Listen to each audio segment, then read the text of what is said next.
Sirisha, Associate Professor, Government City College. Today's topic is consignment accounts. In consignment accounts, I am going to teach about the accounting treatment in the books of consignee.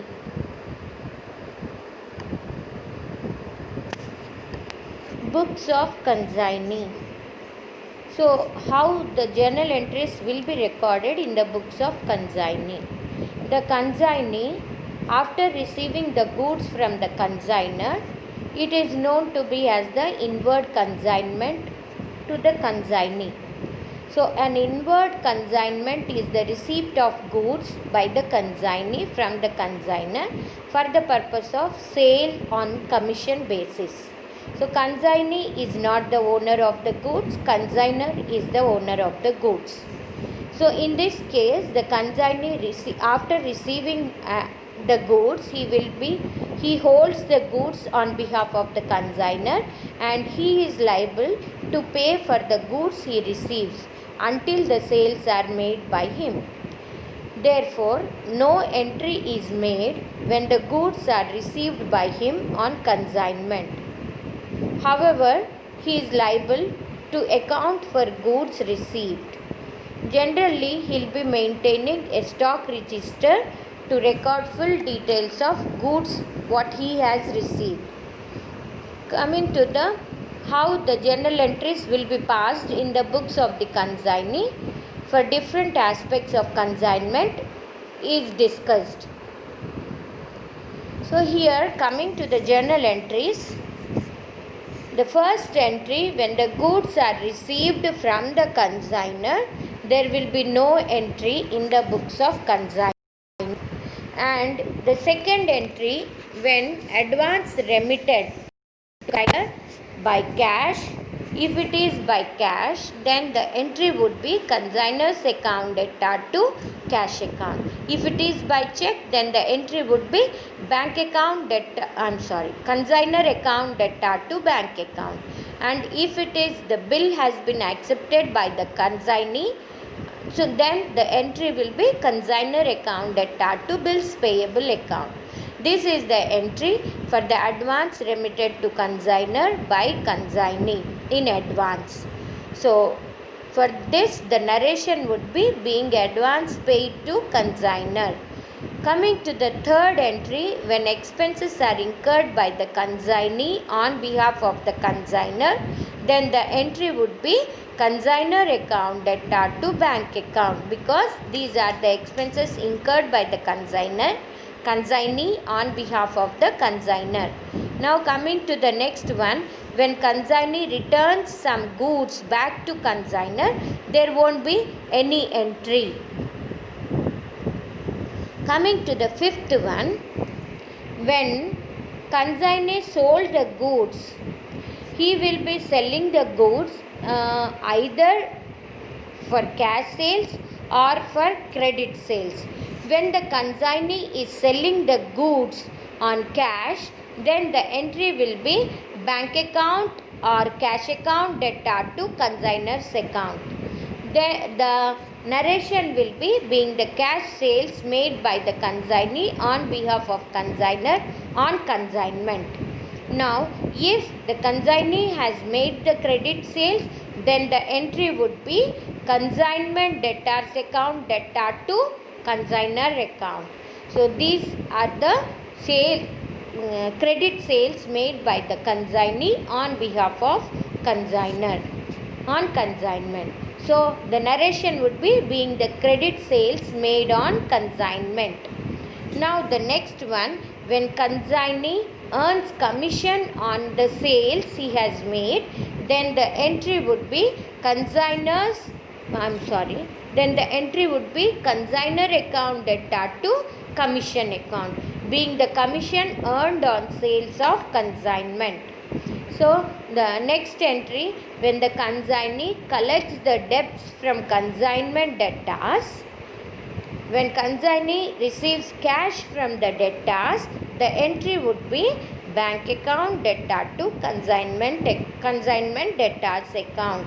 The narration will be being the collection of consignment debts, or you can write it as being cash received from the consignment debtors. Coming to the next one is for bad debts. When bad debts are to be charged, if any bad debts are there, when the bad debts are to be charged, if del credere commission is not paid, then entry would be consignor's account debtor to consignment debtor's account. So here bad debts are charged to the consignor's personal account because he is responsible for the bad debts. So consignor's account debtor to consignment debtor's account. Narration will be being bad debts are charged to consignor's personal account.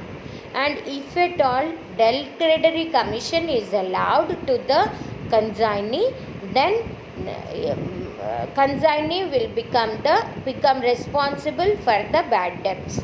So here then the entry would be bad debts account debtor to consignment debtor's account, being bad debts incurred on consignment sales. So if at all the loss due to bad debts is to be transferred to commission account to find out net gain or net loss in this regard, and then the following entry to be passed. So here you have, now here the next condition is when bad debts is transferred to commission account, then the entry would be del credere commission account debtor to bad debts account. So here commission is transferred to the bad debts account. So here being bad debts transferred to del credere commission account. And next, coming to the next entry, when stock at the end remaining unsold with the consignee, no entry will be there for this. Then coming to the next entry, so closing of del credere commission and commission account, the entry would be commission account debtor, del credere account debtor to profit and loss account, being the commission account and the balance of del credere commission account is closed by transferring it to profit and loss account. And the last entry, when the final amount remitted to the consignor by the consignee, the entry would be consignor account debtor to, if it is paid by cash, it is to cash, and if it is through check, then it is consignor's account debtor to bank account, and if it is paid by bill, accepting the bill, then honoring the bill, then the entry would be consignor account debtor to bills payable account, being advance paid to, being the amount, final amount remitted to the consignor, being the net amount remitted to the consignor. So these are the journal entries to be recorded in the books of the consignee. Coming to the ledger accounts in the books of consignee. What are all the ledger accounts to be maintained by the, will be maintained by the consignee? So here the consignee will be interested in knowing the amount due to each consignor and the net commission earned by him. So he will be interested in these two things, that is the amount due to each consignor and the net commission earned by him. So to find out these two things, therefore he will be preparing the consignor's account and the commission account. So what is consignor's account? So consignor's account is the personal account in nature, and it is prepared to know the net amount to be remitted to the consignor. And here the consignor account is debited by all expenses incurred by the consignee, and also debited by his commission and advance paid by him to the consignor.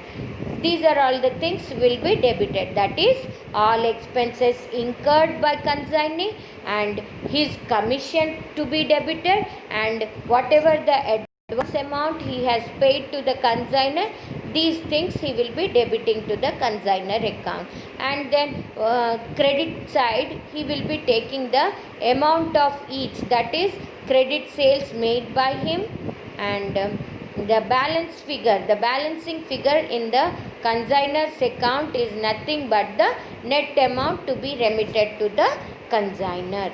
So balancing amount will show the net amount to be remitted to the consignor. Now coming to the commission account.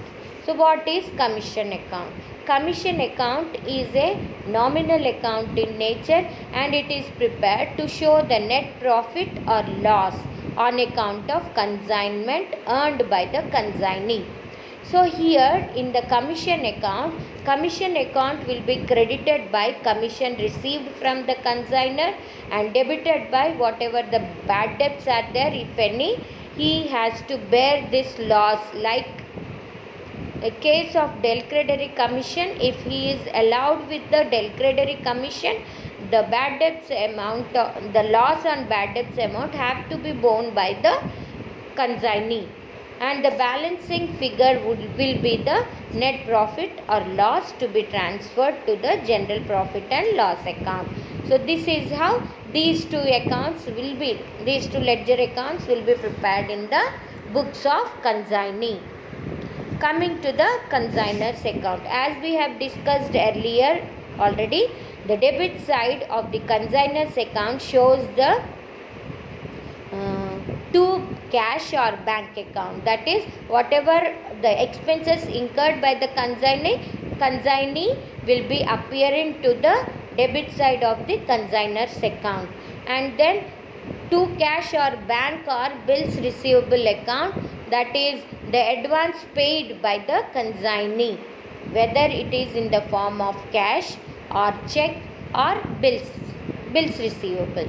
So either the thing it may be, it has to be debited to the consignor account. And then the third one is the commission account, the commission which is due to the consignee, which has to be paid by the consignor, have to be shown to the debit side of the consignor's account. And the last one is the to bank, that is final amount paid to the consignor, cash remittance remitted to the consignor, to be shown to the debit side of the consignor's account.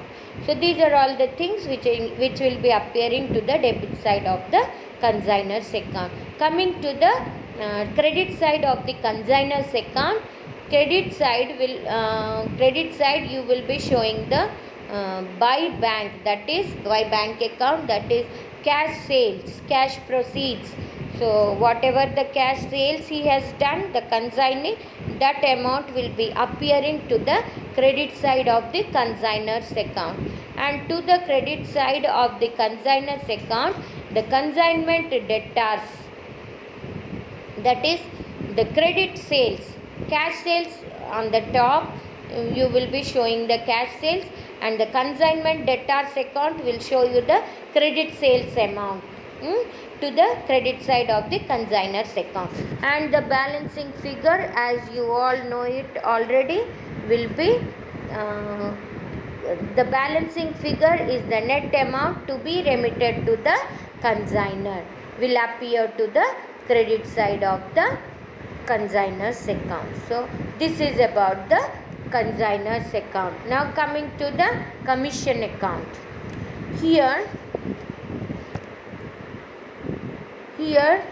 commission account, to the debit side you will be debiting with the, if at all the consignee have been allowed the del credere commission, he will be bearing the bad debts. So commission account, you will show it to the debit side, you will show the bad debts, two bad debts amount, and to the credit side you will be showing the by consignor's account, that is the consignee commission, whatever he is due with, that amount the consignee whatever the consignor have to pay to the consignee, that amount will be shown to the credit side of the commission account, and the balancing figure is the amount to be the balancing commission account. The balancing figure is nothing but the balancing figure will be the net profit or loss transferred to the general profit and loss account. This is the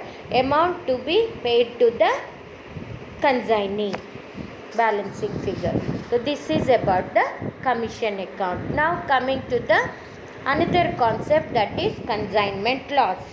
So what is consignment loss?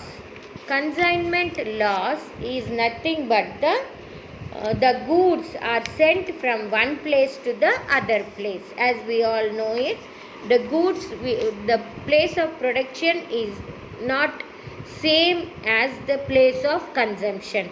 So the goods have to be transferred from the place of production to the place of consumption. Here the goods on consignment are to be sent from the place of manufacturer or the wholesaler to the place of distributor. Okay, so here the consignment loss is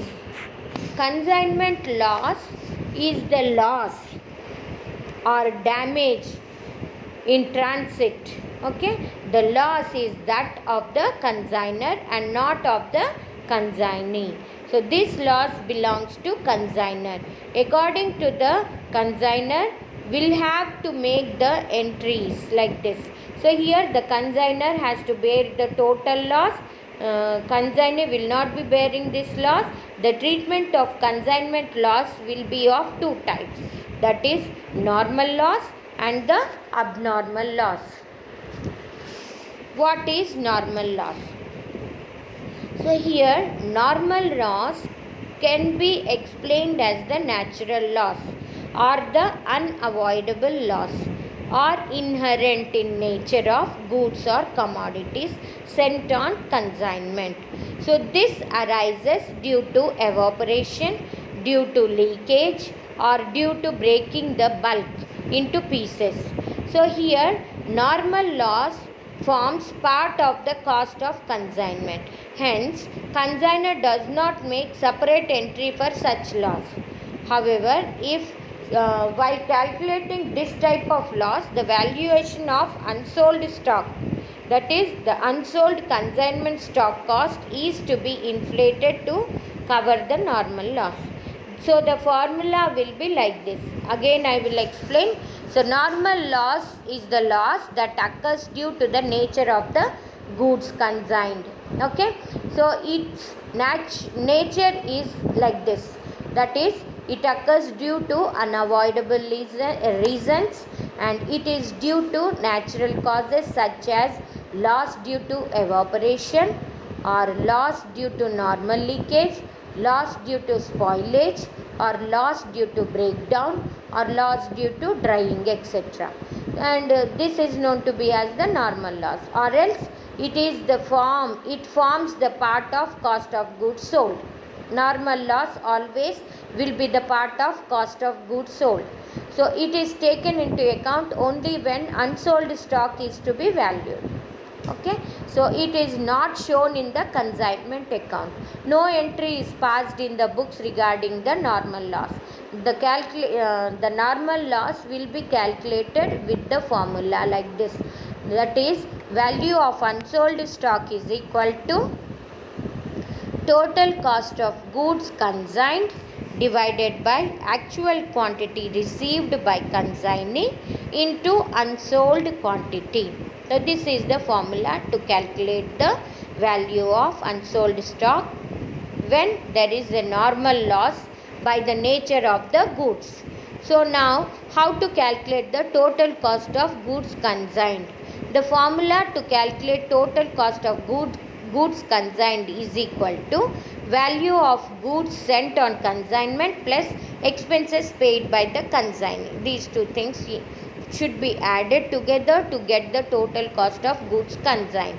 Now coming to the actual quantity received by the consignee, to calculate this, the formula is total quantity sent minus quantity of normal loss. So naturally the normal loss will be deducted from the total quantity sent.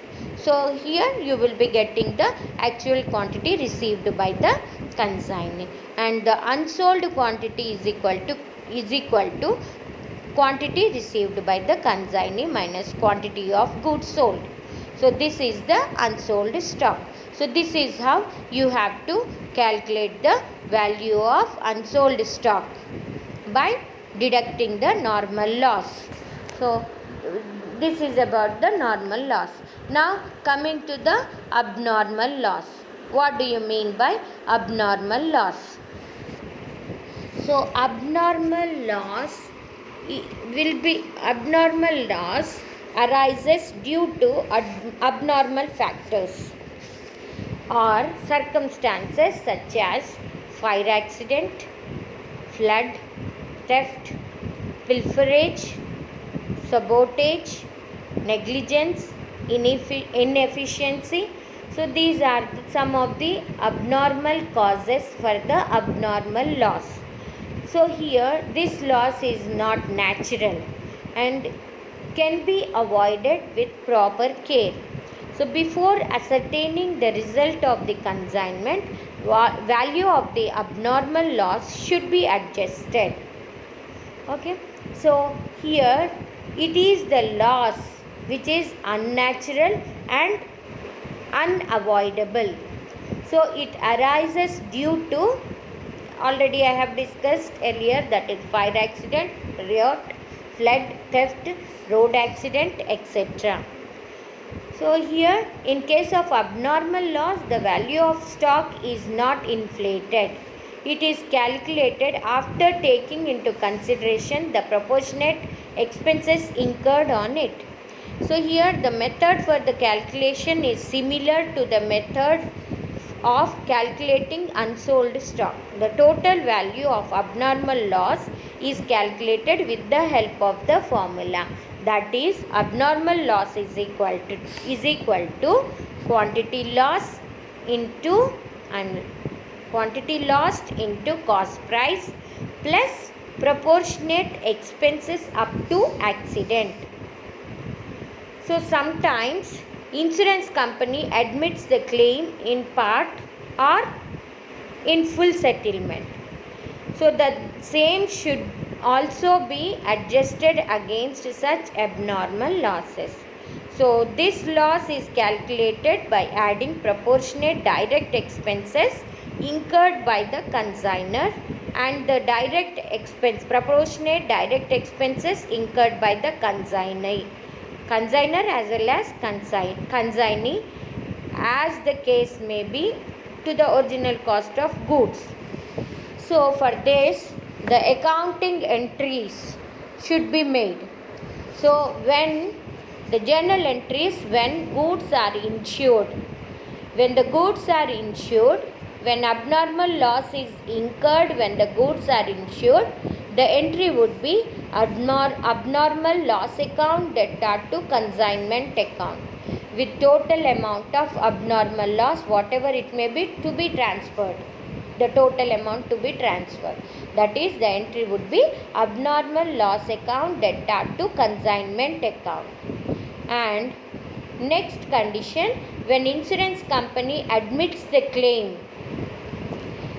When the insurance company is admitting the claim, then the entry would be insurance claim account debtor, profit and loss account debtor to abnormal loss account. So here insurance company, in the insurance company column should be exhibiting with the amount admitted by the insurance company, and profit and loss account with abnormal loss or not admitting. So whatever the amount is amount is not admitted by the insurance company, that should be transferred to the profit and loss account, and to abnormal loss, the total amount of abnormal loss. So this is the entry when the insurance company admits the claim. And now coming to the receipt of insurance claim, when the when we are receiving the insurance claim amount, then the entry would be bank account debtor to insurance company account or insurance claim account. So these are the entries to be done when the goods are insured.